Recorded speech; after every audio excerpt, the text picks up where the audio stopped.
મિત્રો સતુ ભુવાજીને લઈને એક સૌથી મોટા સમાચાર મળી રહ્યા છે। મિત્રો જો તમે સતુ ભુવાજીની માતાજીને મેલડી માતાને માનો છો તો ભાઈ વિડીયો પૂરો જોજો અને વિડીયોને ઇગ્નોર ના કરતા, કારણ કે અત્યારે હાલ માર્કેટમાં સતુ ભુવાજીનો વિવાદ થઈ રહ્યો છે।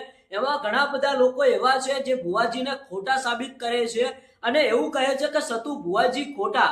તો મિત્રો જો તમે સતુ ભુવાજીને સાચા માનતા હોય અને સતુ ભુવાજીને સપોર્ટ કરતા હોય તો મિત્રો આ વિડીયો પૂરો જોજો, કારણ કે અત્યારે હાલ સોશિયલ મીડિયાની અંદર ઘણા બધા લોકો એવા છે જે સતુ ભુવાજીનો વિવાદ કરી રહ્યા છે, એમનો વિરોધ કરી રહ્યા છે।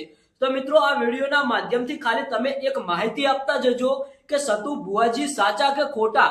આજે મિત્રો જે લોકો એવું કહે છે કે સતુ ભુવાજી ખોટા, એમને તમે કોમેન્ટની અંદર પાવર બતાવી દો કે સતુ ભુવાજી સાચા છે, સાચા રહેવાના અને સાચા જ રહેશે। મિત્રો કારણ કે તમે બધા જાણો છો કે રવિવારના દિવસે જે સતુ ભુવાજીનો એક વિડીયો વાયરલ થયો હતો, એટલે કે રવિવારનો વિડીયો નહોતો પણ સતુ ભુવાજીએ એક વાત કરી હતી કે માતાજી એટલે કે રવિવારના દિવસે જ માતાજી દીકરા આપે છે। આમ તો સતુ ભુવાજીના સામે જે પડે એને કાયદેસર કાર્યવાહી થવી જ પડે। એટલા માટે મિત્રો પહેલા એક વિડીયો વાયરલ થયો હતો જેમાં એક ભાઈ સતુ ભુવાજીનો વિરોધ કરતો હતો અને આખરે માણસને પકડીને સતુ ભુવાજીએ તેને જે વિરોધ કર્યો હતો એની એને સજા આપી હતી। તો મિત્રો એના પછી ઘણા બધા લોકો એવું કહેતા હતા કે માતાજીના ભક્તો હોય, માતાજીના ભુવા હોય, એ કોઈ દિવસ આવું કામ ન કરે, તે કોઈ માણસને, કોઈ ગરીબ દીકરાને મારે નહીં, એવા પણ વિવાદ થયા હતા અને વિડીયો વાયરલ થયા હતા। પણ મિત્રો એમાં ક્યાંક ને ક્યાંક સતુ ભુવાજી સાચા છે, કારણ કે અત્યારે હાલ માર્કેટમાં જે ચાલી જાય એનો જ વિરોધ થતો હોય છે।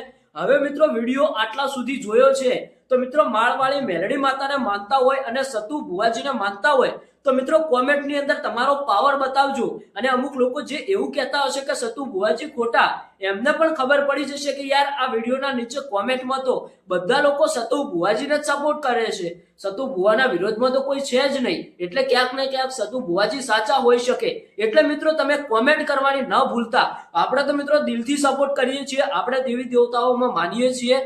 તમારું શું કહેવું છે એ મંતવ્ય કોમેન્ટમાં આપતા જજો।